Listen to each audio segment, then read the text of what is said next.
Hello दोस्तों, क्या हाल चाल है आप लोगों का।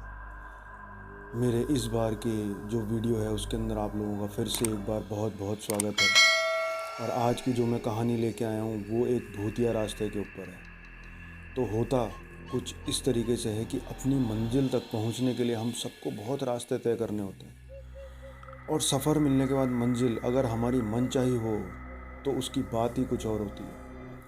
और क्या होगा अगर सफ़र ख़त्म ही ना हो। क्या होगा अगर रास्ता अनंत हो, चलता ही जाए। क्या होगा अगर आप उस रोड पर निकल पड़े जो रास्ता आपकी मौत की तरफ जा रहा हो। हम चलते हैं ना ख़त्म होने वाले ऐसे ही एक सड़क पर, ऐसे ही एक रास्ते पर। तो मेरी जो कहानी है उसके अंदर 7 दोस्त होते हैं। तो विनय और उसके 7 दोस्त अमीर बाप के बिगड़े हुए लड़के थे। उन्होंने ना गरीबों की परवाह की थी और ना ही कोई फ़िक्र करी थी। उनका जो मन करता था वह करते थे, या कोई कुछ बिगाड़ने वाला नहीं था। लेकिन कभी ना कभी ऊँट पहाड़ के नीचे ज़रूर आता है दोस्त। ऊँट पहाड़ के नीचे आता है तो ऊँट की भी हवा खिसक जाती है। पर कभी जल्दी या कभी देर पर ऊँट आता ज़रूर है पहाड़ के नीचे। एक दिन रात में विनय और उसके 7 दोस्त पास के ही एक गांव में चले गए थे। गांव में गरीबों के पास अपने मुर्दों को गाड़ने तक की जगह नहीं थी। इसलिए उन्होंने गांव के सड़क के किनारे एक जगह पर गाड़ दिया था, या वो गाड़ते रहते थे। इसी सड़क के किनारे एक बोर्ड भी उन लोगों ने लगा दिया था जिस पे लिखा था, हमें आराम से सोने दो, हम आपको सोने देंगे। यानी उस हाईवे या उस रास्ते के पास के अंदर जो कब्रिस्तान था उसमें कुछ तो गड़बड़ थी, तभी वो लोग ये बोर्ड वहाँ लगा के गए थे। जब विनय और उसके 7 दोस्त वहाँ पहुँचे तो सबसे पहले उन्होंने वो बोर्ड निकाल के फेंक दिया। यार, मुझे एक बात समझ में नहीं आती है कि इतना भी क्या उत्पात मचाना कि आपकी जान पे बनाए। और फिर जिंदा इंसानों की इज्जत ना करने वाले इन लफंगों ने एकजुट ने मुर्दों के साथ भी यही सलूक करना शुरू कर दिया। कोई कब्र पर रखे फूलों को फेंकने लगा तो कोई कब्र पर बैठकर शराब पीने लगा। कोई कब्र पर रखे पत्थर को फेंकने लगा। तो हद तो वहाँ बहुत ज़्यादा ख़राब हो गई दोस्तों, जब एक ने किसी की कब्र पे पेशाब करना शुरू कर दिया। जब इन गिरी हुई हरकतों से इनका मन भर गया तो वह आगे बढ़ गए। अभी तक जो हुआ वह विनय और उसके दोस्तों ने किया, पर अब किसी और की बारी थी। लिखा था ना बोर्ड पे, आप हमें सोने दो, हम आपको सोने देंगे। सारे दोस्त उसी रास्ते पे आगे बढ़ते जा रहे थे। तभी उनमें से एक को महसूस हुआ कि बहुत देर हो गई पर आगे कुछ नहीं आ रहा है। और उन्हें ये लगने लगा कि उसी रास्ते पे गोल गोल घूम रहे हैं और वह कब्र बार बार उनके सामने आ रही है। तभी उनमें से एक बोला, दोस्त, यार विनय, तुझे नहीं लगता कि हम यहीं पर बार बार घूमे जा रहे हैं? तो विनय कहता है, क्या बकवास कर लगता है तुझे यार, क्या बकवास करे जा रहा है ये। तुझे बहुत ज़्यादा चढ़ गई है, बहुत ज़्यादा पी ली है तुम लोगों ने। 2-3 घंटे और चलने के बाद दोस्त की नज़र उसकी घड़ी पर जाती है। उसकी घड़ी पर 7 बज रहे होते हैं और यह शाम के 7 बजे तो नहीं हो सकते। इसका मतलब यह सुबह के 7 बजे हैं। और अब वो सब इस बात को समझ जाते हैं कि ना तो ये रोड ख़त्म हो रहा है, ना ही ये रात और ना ही ये रास्ता। इनके अंदर खौफ बढ़ता जा रहा था और ये थक चुके थे चलते चलते, और ये उसी रोड पे घूमे जा रहे थे, घूमे जा रहे थे, घूमे जा रहे थे। तभी उनके सामने एक भयानक सी चुड़ैल आ जाती है। उसके बालों से उसका पूरा चेहरा छुपा हुआ था, केवल उसकी एक लाल आंख नजर आ रही थी। इससे पहले वो डर के मारे भागते वो बोली, हमने कहा था ना कि हमें सोने दो, कहा था ना हमने। ये कहते हुए उसने अपने हाथ में रखा एक भाला सारे दोस्तों की तरफ फेंका और उनमें से एक के सीने में आकर लगा और उसकी मौत हो गई। घर से 8 निकले थे और अब वो 7 ही रह गए।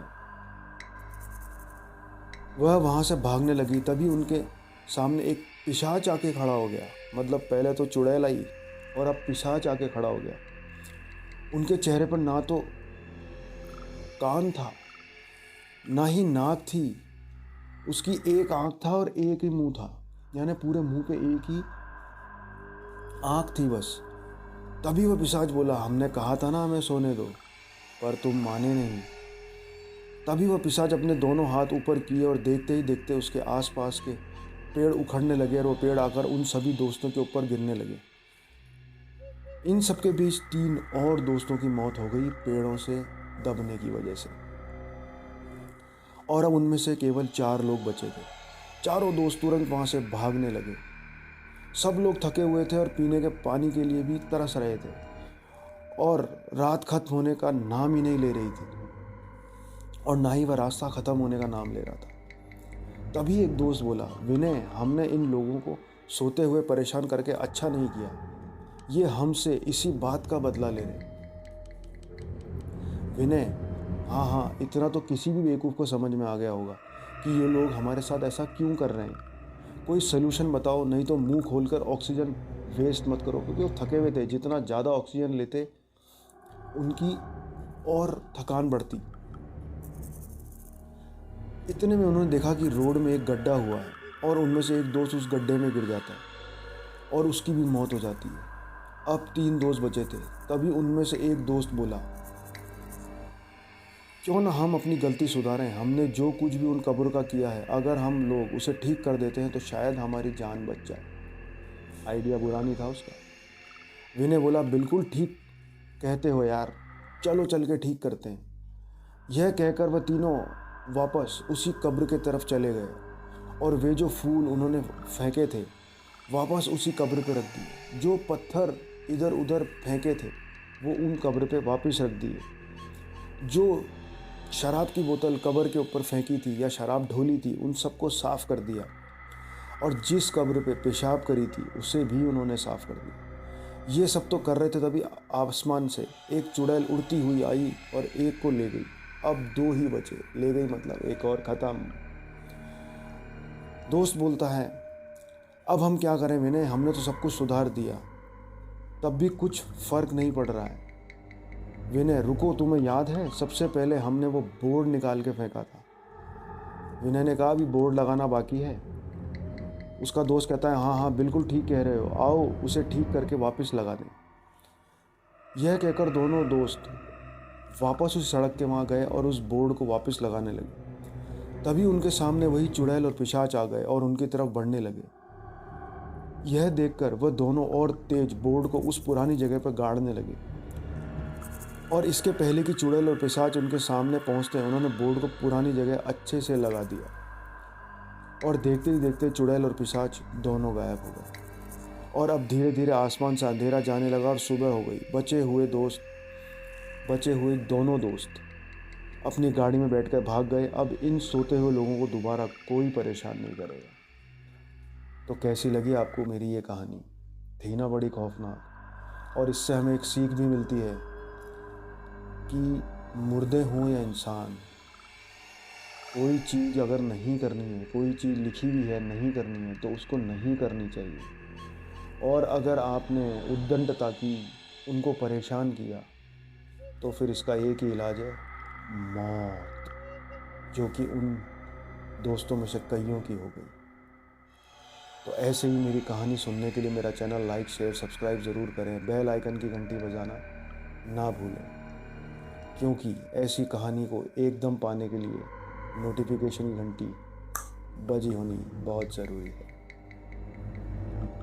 तो इस हॉरर कहानी का आज मैं यहीं अंत करता हूँ, और आप लोगों को ये बोलता हूँ, ये कहानियाँ मेरी रात में सुने, आपको ज़्यादा मज़ा आएगा।